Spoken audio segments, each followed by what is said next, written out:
तर जय शिवराय भावांनो, आम्ही निघालो मुंबईच्या दिशेने, कारण की आम्हाला आलता जारंगे पाटलांचा आदेश मुंबई जाम करायची.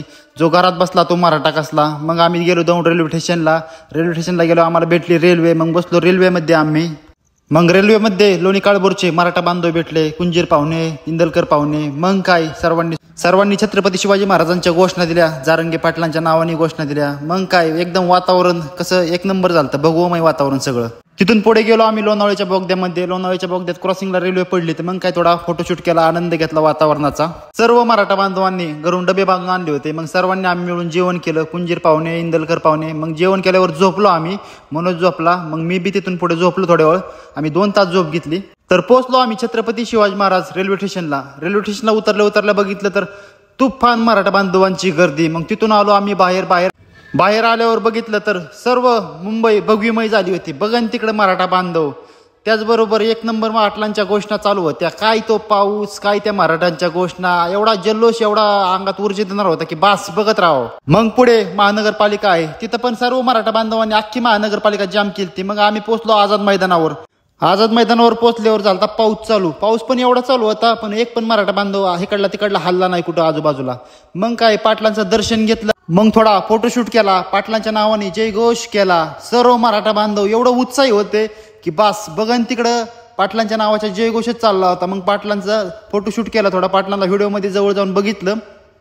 पावसाने पण ठरवलं होतं की मराठ्यांची परीक्षा घ्यायची, पण परिस्थिती जेवढी बिकट मराठा तेवढाच तिकट. मराठा एक पण इकडला तिकडे हल्ला नाही. प्रशासन एवढं मादरचोत आहे की बास त्यांना वाटलं मराठे पाणी बघून निघून जातील.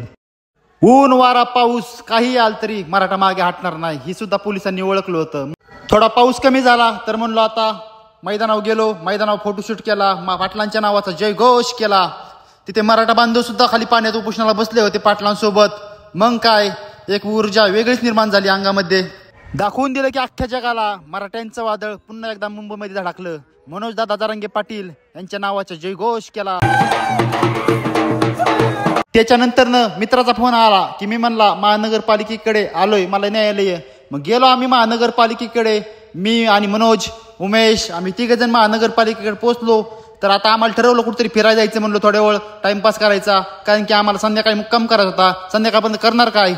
तर मग आम्ही निघालो गेटवे ऑफ इंडियाकडे. तिथनं पुढं गेटवे ऑफ इंडियाला गेलो आम्ही. ताजमहल हॉटेलपाशी गेलो, थोडं फोटोशूट केला. बघन तिकडे मराठाच बांधव, सगळीकडे मराठा बांधव अख्ख्या मुंबईमध्ये.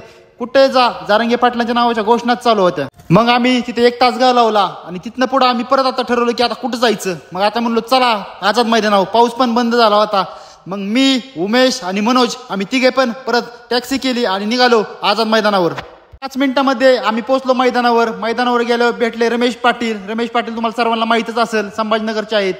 तर मग आता घराकडे निघायचं होतं. आम्ही रात्री 2 वाजता ट्रेन पकडली.